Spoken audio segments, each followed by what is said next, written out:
And here's a quick update on the top developments that have taken place in the context of the Russian invasion of Ukraine. Firstly, of course, is the fact that Russia claims that 70 military targets and 11 airfields were destroyed. Now, Ukraine, in fact, has put up resistance, has armed civilians to fight the war. Thirdly, Russia has attempted to occupy Chernobyl, says Ukraine, and a disaster alarm has been alerted. Fourthly, India has dispatched teams at borders, particularly from Hungary, for stranded citizens of India. And fifthly, the Prime Minister expected to dial the Russian president tonight, any moment now. So those are some of the developments coming in. But meanwhile, even as Russia launched an all-out strike on Ukraine, at the United Nations Security Council, there were heated exchanges between the representatives of both Ukraine and Russia. Take a look at this exchange. Мы уважаем и будем уважать их суверенитет. И пример тому – помощь, которую мы оказали Казахстану, который столкнулся с трагическими событиями, с вызовом своей государственности и целостности. Но Россия не может чувствовать себя в безопасности, развиваться, существовать с постоянной угрозой, исходящей с территории современной Украины. Напомню, что в 2000-2005 годах мы дали военный отпор террористам на Кавказе, отстояли целостность нашего государства, сохранили Россию. В 2014 году поддержали крымчан и севастопольцев. В 2015 применили вооруженные силы, чтобы поставить надежный заслон проникновению террористов из Сирии в Россию. Другого способа защитить себя у нас не было. То же самое происходит и сейчас. Нам с вами... Сегодня я инициировал телефонный разговор с президентом Российской Федерации. Результат – тишина. Хотя тишина должна быть на Донбассе. Нужно остановиться. Дончане по-прежнему вынуждены укрываться в подвалах. Продолжается наплыв беженцев в Россию. Одним словом, характер провокации вооруженных сил Украины не изменился. Вы этого замечать не хотите, повторяя украинской басни о том, что дончане чуть ли не сами себя обстреливают. Удивляет, что возрастающие страдания жителей Донбасса никак не трогают наших западных коллег. Well, as I said, relinquish your duties as a chair. Call Putin, call Lavrov to stop aggression. And I welcome the decision of some members of this council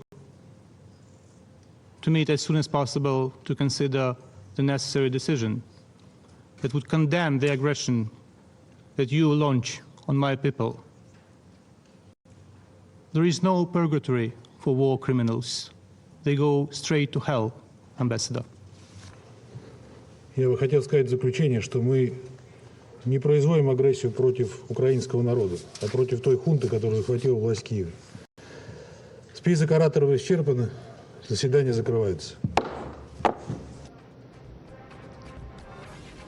And Ukraine has been left high and dry. The United States, NATO, the United Kingdom, and even the UN have said that there will be no boots on the ground. They've not even supported any kind of air action or air strikes or air support. The bigger question then is that with the Russia and President Putin having called the bluff of the Western powers, the larger question is what would happen if a country like China were to take a leaf out of the book of Russia.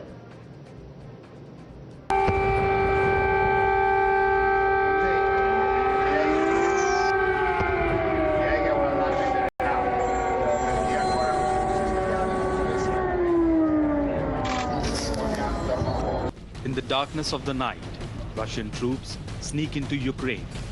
Moscow's air assault, now finding support on ground, as the full-scale invasion of Ukraine gets underway. His plans known, yet the world was stunned at the biggest attack by one state against another in Europe since World War II.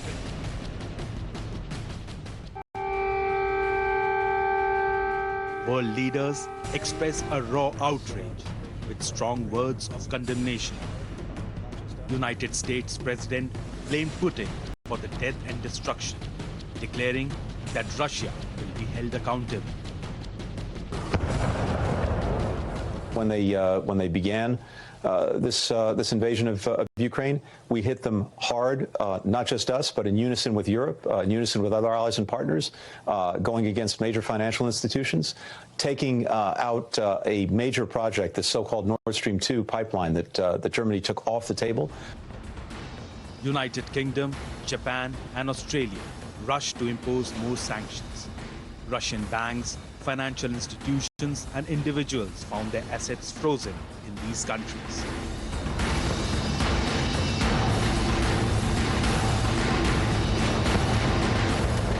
Our allies, we will agree a massive package of economic sanctions designed in time to hobble the Russian economy.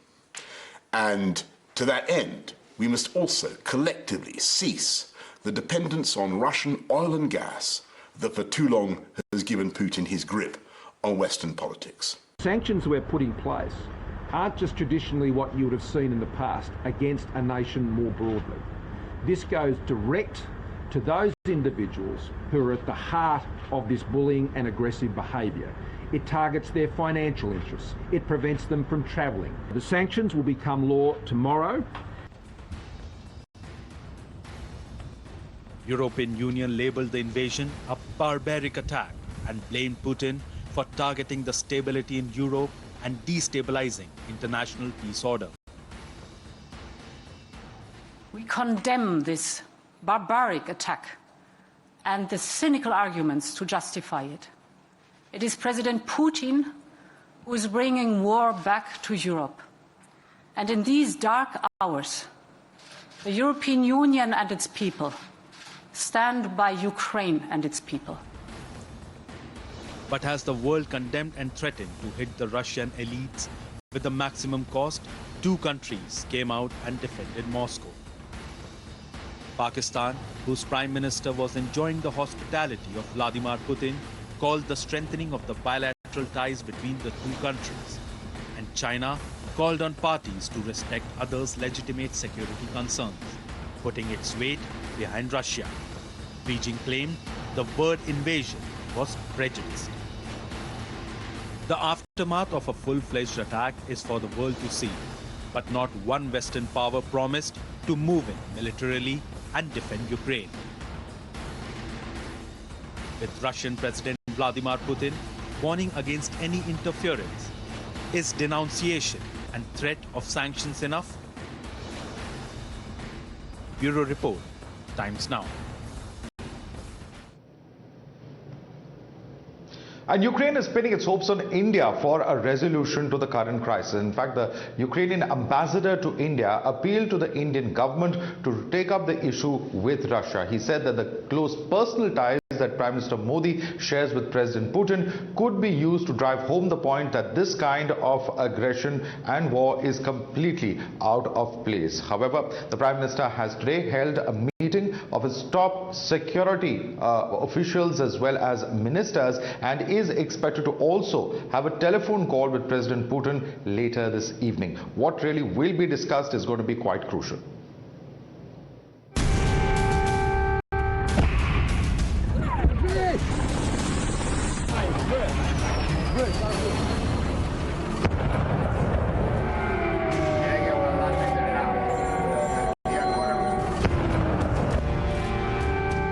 Today, the world woke up to Russia announcing a full-scale invasion of Ukraine.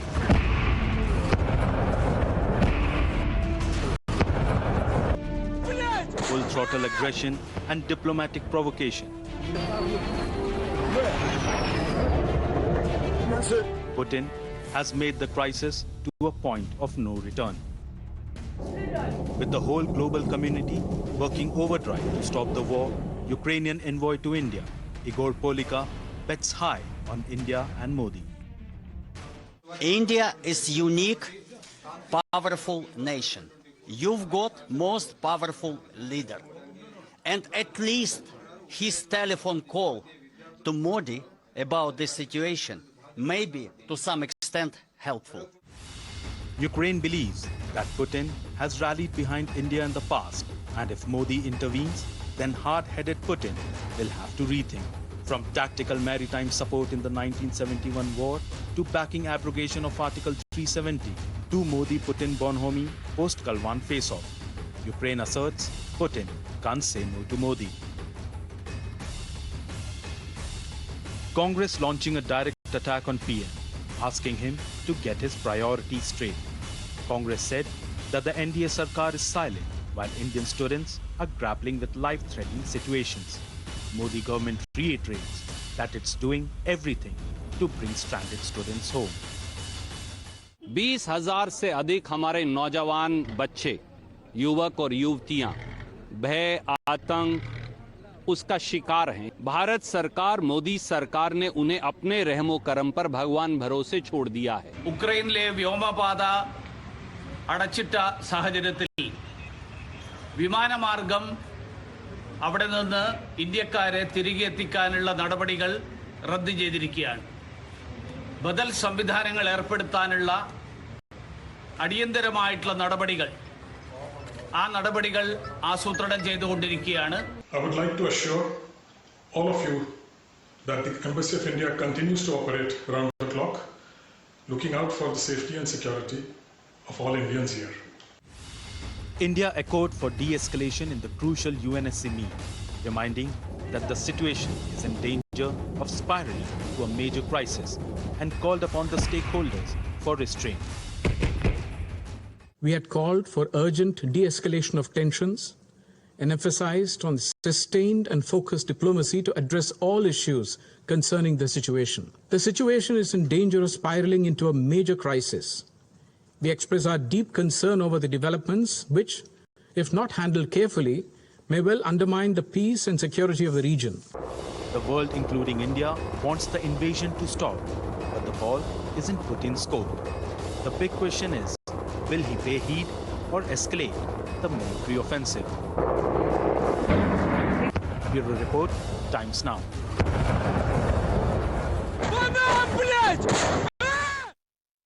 Watching the News Hour at 9, debate number 1 on Times Now, Super Prime Time.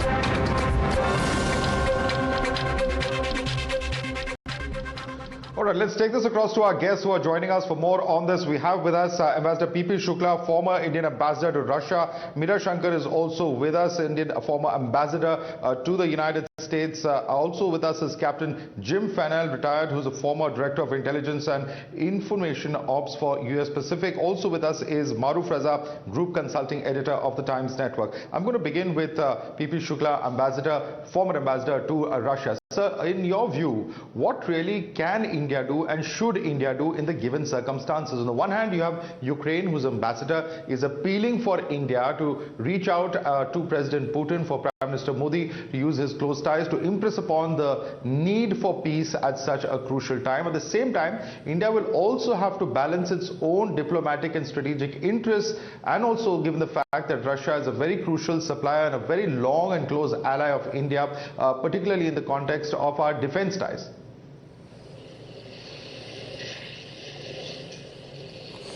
Yeah, these are certainly very serious dilemmas facing us. Inevitably, when two strategic partners are at each other's throats, countries like ours do have a difficult balancing act to maintain. Now, I gather, this I did not know, I gather that there is going to be a telephone conversation between our Prime Minister and President Putin. I think that's welcome. Perhaps the only advice that can be given to both sides, by which I mean not Ukraine, but more their Western backers, that both sides need to exercise a little more restraint and give diplomacy a little more time. You see, the difficulty is that a lot of water has now already flown under the bridge, and President Putin has said the Minsk agreements are dead. Frankly, those were the way forward, and that was the way to work out some kind of compromise. But here one must add also that the Ukrainians themselves had made it pretty clear that they were not going to implement the Minsk agreements. After all, the last of them was agreed in 2015. Right. And they hadn't moved Chancellor Scholz said that he had been told that they would, but the Deputy Prime Minister in Ukraine, who's in charge of these constitutional amendments, made it clear that there would be no change. So it's not easy to see what kind of compromises are possible at this stage. Perhaps the best that can be hoped for is a temporary halt to the fighting. I gather that the Russian troops have already captured Mariupol. Mariupol really is the most important military target of the current operations. I think President Putin's remarks about demilitarizing and denazifying Ukraine, that really sounds like a very tall order. I don't know how he aims to do it. I don't know if he can do it. But at least at this stage, even a temporary halt might just give diplomacy a little bit of a chance. I want to make two quick points, if you'll allow me, two very brief points. Okay, what can diplomacy achieve? Of course, thus far what we've seen is sanctions that have been announced by different Western powers. Let me bring in Captain Jim Fennell on that, because Captain Fennell, it appears that whether it is the EU, whether it is NATO, whether it's United States, whether it is the UK, all the Western powers that be appear to have given Russia a complete free pass into Ukraine. We all knew what was going to happen. It can be argued that, of course, Ukraine is not a part of NATO, but if this is going to be allowed, and this is a precedent that is going to be set in Europe, then many are concerned about what will the signal out of this go to other countries like China, for instance, whose expansionism is already very well known. Yes, I agree. I think what we've seen over the last, at least since 2008, when Russia took Georgia and the Crimea later on in 2014, 2015, and what we've seen over the last years, and then what we saw last August in Kabul, is we've seen the West retreat from its responsibility to stand up for democracy. And we talk about diplomacy, and I'm all in favor of diplomacy, but when you see what's happening today, the time for diplomacy is over, and it's time for hard measures, and it's sometimes you have to fight for freedom. And with respect to China, it's my opinion that, we saw Putin and Xi meet in Beijing on the 4th of February and issue a 5,000-word joint declaration saying that the balance of power in the world is shifting in China and Russia's favor. That's in favor of authoritarianism, totalitarianism, and anti-democracy. So if the world's democracies cannot stand up today and push back against this, then we're in serious trouble. And one way to push back beyond what I would hope that President Biden will talk about later on in an hour or two about strong economic sanctions is also talking about asymmetric measures. And one of the asymmetric measures is on the 21st of February, Putin announced that he recognized the independence and sovereignty of these two regions in Donetsk and Lugansk. And that flies in the face of what China has said about Taiwan for the last 50 years. And Putin signed that declaration on the 50th anniversary of Richard Nixon's visit to China. And so I would suggest that what President Biden needs to do and the West needs to... Captain Fennell, I'm sorry, I want to interrupt you there. I'm going to request our other guest to also be with us. I'm told we're joined by a member of parliament from Ukraine. Vladimir Arev is with us. Thank you so much, Mr. Arev, for joining us and taking the time out to speak to us here at Times Now. So how do you look at the situation that is evolving at the moment? There are different reports coming in. Russia has claimed that over 70 installations, including military installations, have been attacked and that they have been advancing forward. What is the situation that you understand at the moment? What is the information that you can share with us and our viewers? Well, the situation is very tensive, but Ukrainian troops are resisting effectively. And now for a moment, Russia didn't encircle Kyiv, and they tried to attack from the side of Belarus. And this is very pity and was a very bad surprise for Ukraine that Belarus joined the war of Russia against Ukraine. It happened right after the signing of the agreements between Moscow, Minsk and Beijing about energy and military cooperation, etc. And the previous speaker said absolutely right that this kind of cooperation jeopardizes situation not only in Ukraine but in whole Europe and also in the Asia world as well. So this is an attempt of Russia to rebuild a security system in the world.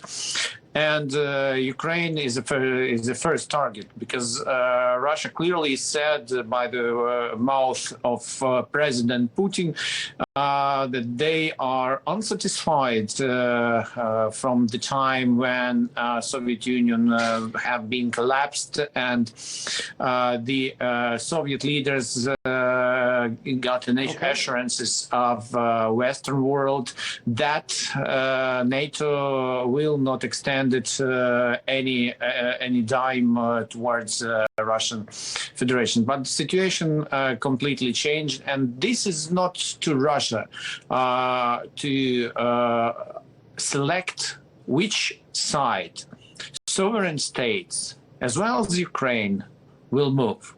Okay. The decision of Ukrainians, most of Ukrainians would like to be integrated not in the Russian world, but to European Union and to be part of European Atlantic treaties. So this is our sovereign choice. That but now understandable. Mr. Aryan, please stay with us because I want to quickly get in a word from one of our other panelists who has been a former ambassador to the United States, Meera Shankar. Ambassador Meera Shankar, if I can ask you, ma'am, what do we make of the fact that there's not even talk of any kind of air support, leave alone sending boots on the ground. United States, of course, this has been an issue in the past. We know the context of where we are coming from as far as Afghanistan is concerned. But the question that many are asking is what has happened that Western powers and at a time when a P5 member is invading another country, there is absolutely no response coming in. That silence and just imposing sanctions, will it really be enough to deter Russia? Those are some very, very important questions, isn't it? Yes, I think that you have to consider that the situation with regard to Ukraine is somewhat different because it is not a NATO member and there is no treaty commitment by the US to come to the aid of Ukraine's defense.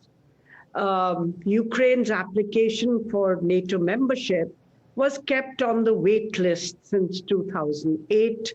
And the US had also made it quite clear in advance, even as this current situation around Ukraine was building up, that it will not put boots on the ground and will not get directly militarily involved in the conflict.